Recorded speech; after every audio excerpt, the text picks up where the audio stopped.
In the heart of Shanti, where rusty zinc roofs caught the sun like dull mirrors and goats wandered freely through narrow dusty paths, lived a family of 5 in a single overcrowded room. The room was always warm, always tight, and always smelled faintly of smoke, kerosene, and damp clothes. The walls were stained dark from years of rain and cooking fires, as though they had absorbed too many stories. Stories no one ever dared to speak aloud. Mama Bisu was the center of that small world. Thin but strong, her arms told stories of years of labor.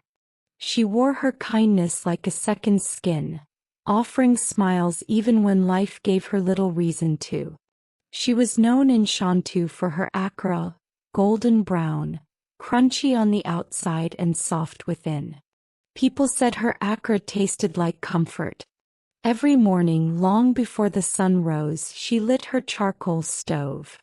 The firelight danced on her face as oil hissed and beans crackled in the pan. Early workers, drivers, traders, laborers, gathered quietly, warming their hands and filling their stomachs before another hard day. At night, she returned to the roadside, her stall glowing under a weak yellow bulb powered by a noisy generator that coughed and groaned like it might die at any moment. Her husband, Mr. Adu, made his living riding a motorcycle. He left at dawn and returned long after dark, his shirt soaked in sweat, his face hard and unreadable. He spoke little, greeted neighbors without warmth, and carried silence like a shield. People respected him, but few truly knew him. Their daughters, Bisu, Toya, and little Sheila, shared one thin mattress pushed against the wall. They owned no toys, but childhood found a way. Bottle caps became treasures, chalk drawings turned the ground into kingdoms, and borrowed songs floated through the air as they played with other children. Poverty surrounded them, yet laughter still visited, especially when Mama Bisu was near. Then there were the afternoons. Every day before noon, Mama Bisu left for the market to buy beans, peppers, and oil.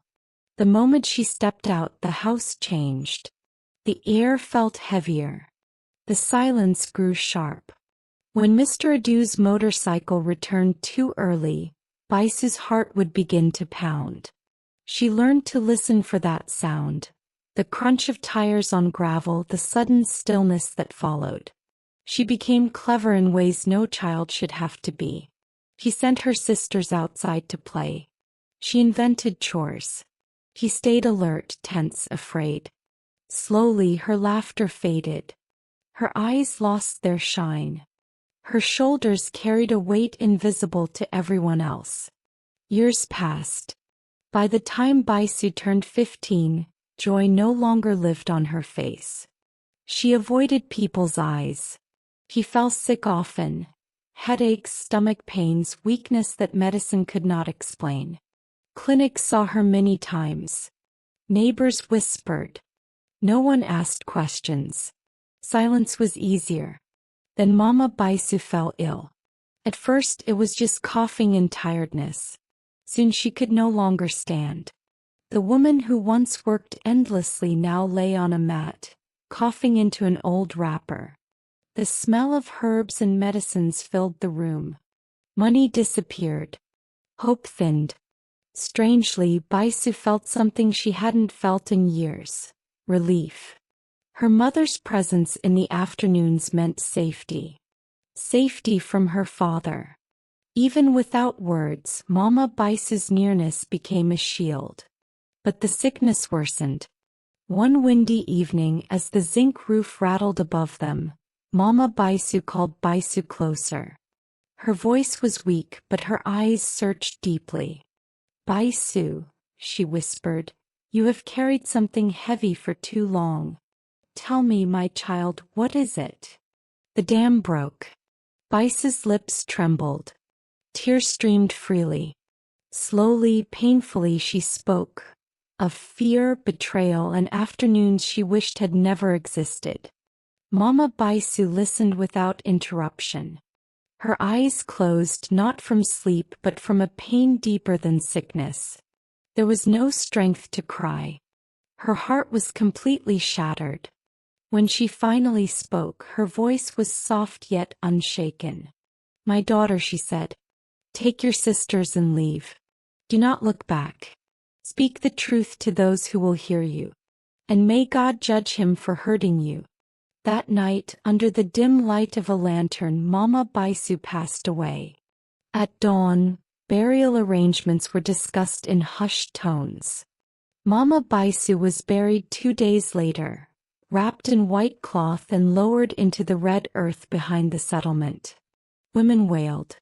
Men stood with bowed heads. Mr. Adu cried the loudest, his voice carrying far beyond the graveside. Bisu stood still, holding Toya and Sheila close. Her tears had dried long before the burial began. What remained inside her was not grief alone, but resolve. That night the house felt emptier than it ever had. The charcoal stove was cold.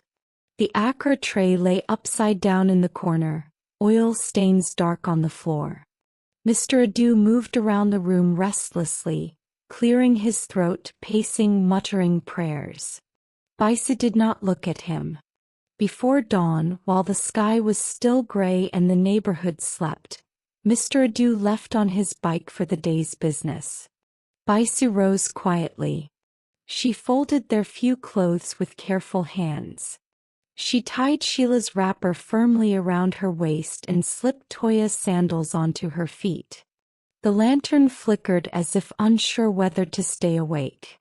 When they stepped outside, the air was cool. The road stretched ahead, long and unfamiliar. No one called them back. They walked until their legs ached. When Sheila began to cry, Bisu carried her on her back.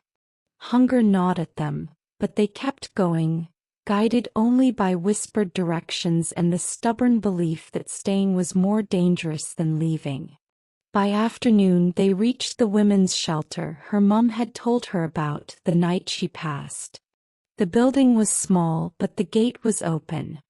A woman with tired eyes listened as Bisu spoke. At first the words came out tangled and broken. Later they flowed like water long trapped behind a wall. Toya clutched her skirt the whole time. Sheila slept, unaware of how close she had come to inheriting the same silence. Days passed. Counselors came. Papers were filled. Questions were asked again and again. Each time Bisu answered, her voice grew steadier. Each time the truth hurt less to say. A lawyer was assigned to the case from the Ministry of Women Affairs, Barrister Neka.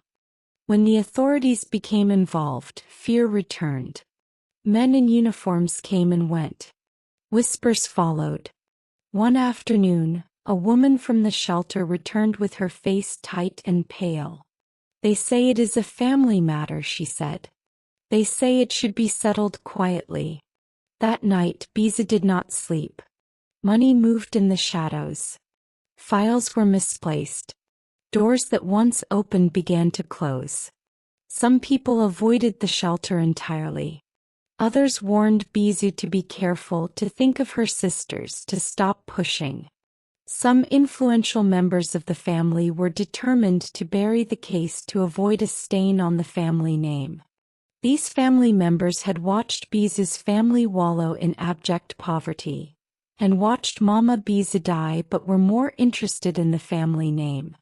Neka was told it was a lost cause and advised to pick her battles, but the Neka did not stop. She was a woman with sharp eyes and a voice that refused to soften. She gathered records. She spoke to neighbors who had seen too much and said too little. One by one, people found the courage to talk. The courtroom was cold. Bisu stood before strangers and told her story again. Her hands shook at first, then steadied. Toya watched from the back, eyes wide. Sheila played with her fingers, too young to understand but old enough to remember fear. When the judgment came, the room went silent. The guilty was named. Those who helped bury the truth were named too. Sentences were passed. Prison doors closed. Outside the court, sunlight spilled onto the steps. Bisu stood there for a long time, breathing in air that felt lighter than she remembered. It did not erase the past. It did not return her mother. But it drew a line between what had been done to her and what she would allow to define her. Weeks later, the sisters moved into a small shared room in the shelter. Bisu returned to school. Toya learned to smile again. Sheila slept through the afternoons without fear. Sometimes, when the evening breeze carried the smell of frying akara from a nearby street, Bisu paused. She remembered her mother's hands, her voice, her final command. Do not look back. And she didn't. Bisu's story was not an exception. It was a mirror. Across towns, cities, and villages, there are children who wake up each day already carrying burdens meant for adults. Of them learn early that silence is safer than truth, and that survival often depends on pretending nothing is wrong. In some homes, girls are removed from school long before their books are worn out. One day they are students dreaming of becoming nurses, teachers, or traders. Next they are called wives.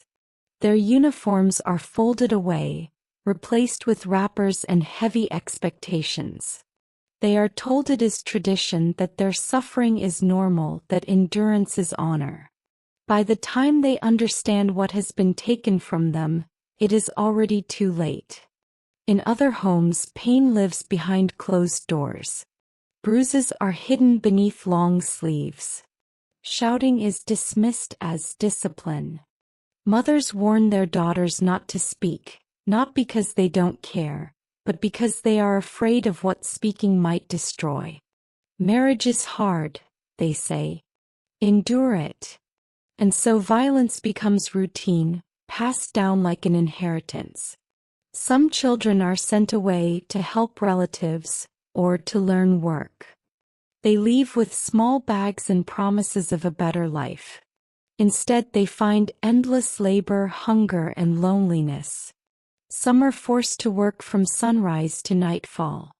Others are moved from place to place, across towns or borders, until even their names begin to fade. Their families wait for letters that never come. There are also girls who are harmed in the name of culture or belief. They are told the pain is necessary, that it makes them clean, respectable, acceptable. No one asks for their consent. No one listens to their cries. When it is over, they are expected to be grateful, to carry the scars quietly and call it pride. And then there are the children who suffer abuse in silence. They sit in classrooms unable to concentrate. They flinch at raised voices. They grow sick without clear reasons. When they consider speaking, fear stops them. Fear of not being believed. Fear of being blamed. Fear of tearing their family apart. So they learn to lock the truth inside themselves, sometimes for years, sometimes forever. Cruelty does not always end with life. Sometimes even death offers no protection. Stories exist, rare but real, where dignity is stripped away from women even after they have passed on. These stories shock us not because they are impossible, but because they reveal how deeply disrespect for women can be rooted when unchecked. These things do not happen far away. They happen next door. They happen in familiar houses, among people who greet us every morning. They happen in silence, protected by shame, fear, money, and the desire to keep the family name clean. But silence is not protection. Silence is permission.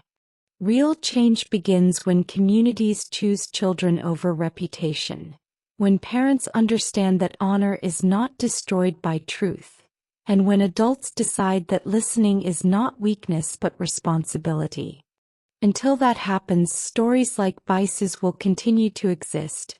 Not always in courtrooms, not always with justice, but in whispers, in fearful glances, in children who grow up too fast, waiting for someone brave enough to speak and someone brave enough to listen.